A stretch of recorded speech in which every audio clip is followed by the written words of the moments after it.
I thank you, Melinda, for that short introduction.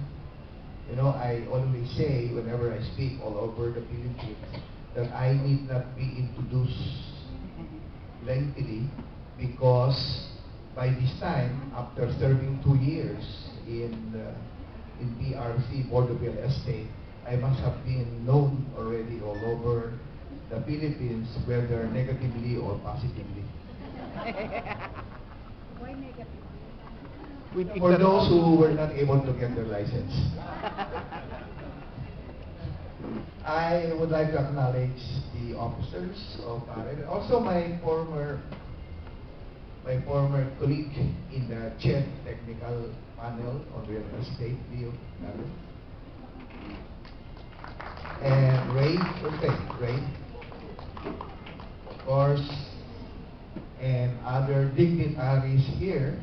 I think the purpose why I am invited is to update you on what is currently happening at the PRC, PRBRES, isn't it? Yes. And so I know that some of you have been wondering why the licenses, the accreditation licenses of the salespersons have not been out. Get it? So let me first start from an update, no? Kasi yung update na nakuha dito sa Congo, June pa pala, meron akong August eh. Pero baka doon sa baka dito sa isa. Yan, malay dyan. You know, I just came from Tacloban to speak before a crowd of 600 in Tacloban on the regulatory functions of the PRC. However, I was surprised that in Tacloban, there was no real estate association. Because I remember distinctly when I was president of Pareb, we had one convention in Tacloban, in Leyte. I remember that in the convention center because I was then president of the Pareb. But I think the members, the president of that, it was latest summer, I think passed away, and therefore it has not been reactivated until Reza was born. You all know Reza was born on June 29, 2009 under Republic Act 9646, and which mandates that the practitioners from DTI before be transferred to PRC. So the salient features of the law is that there is a provision called Section 20 of RA 9646 saying that all of those practitioners having licenses from the Department of Trade and Industry will now be transferred, or it will now be converted to the PRC licenses. We have licensed over 12,000 from the DTI.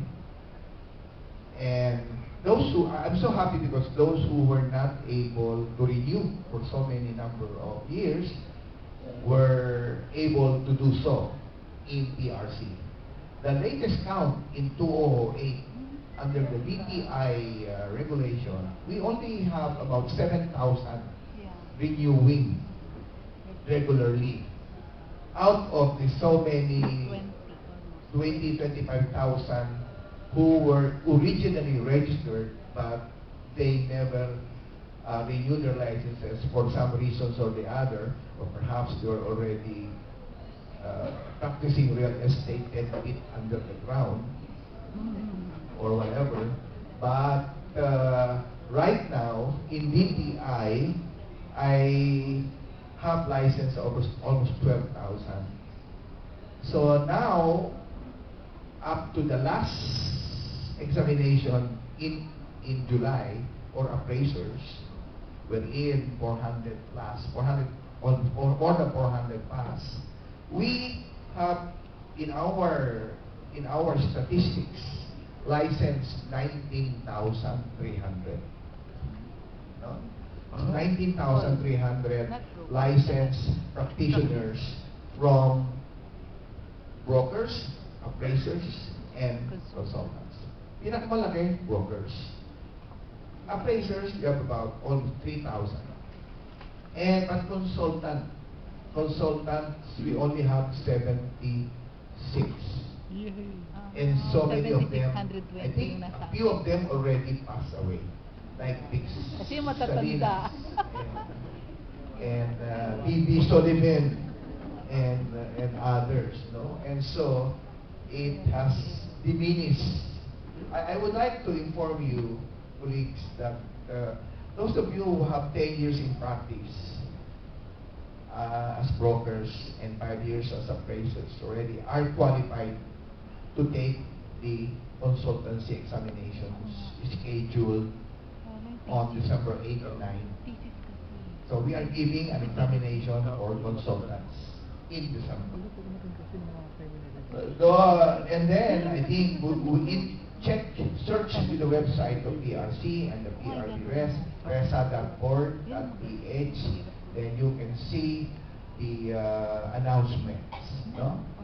The examinations for consultants are open. I think it will be open sometime the end of September until about the middle of November, because examination is December. So please prepare. But for consultancy examinations, you need to have, other than passing the examinations, you need to what? You need to submit a feasibility study. Feasibility study that you have to defend. It will be defended before the Board of Real Estate Service and back. No? So you can, if you pass, then you'll be given license from license number 77 up. Below 100 because you only have 76 so far licensed consultants. When RESA was promulgated and became in effect after the IRR was approved August 1, then we have to start numbering. Okay? Numbering. So I just do not know. What's your number, Leo?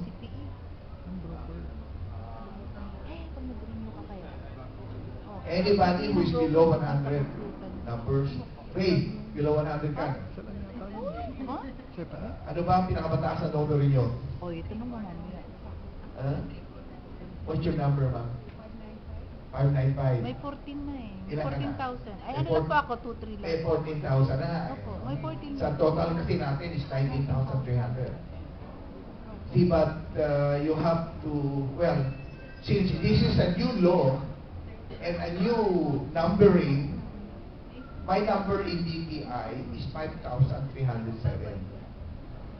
5307. Ako, DTI and my other licenses, like example, in consultants, 97.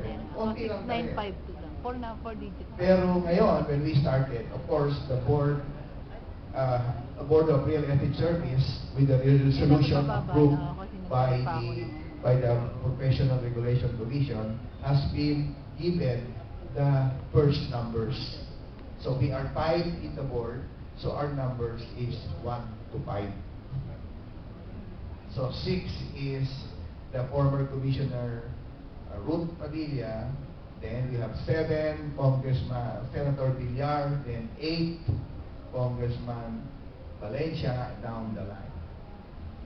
But yours truly has been privileged to be given license number 001.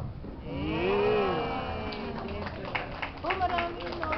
May naka-reserve. Marami naka-reserve. But it is too much. I think a lot of things are expected from the chair. And so we are new, we are still experiencing birth pains. No? Although we are not complaining. The board is not complaining. The board is religiously, diligently doing its work. Maybe for some, it's not enough. For others, it's surplus. but still we're continuing to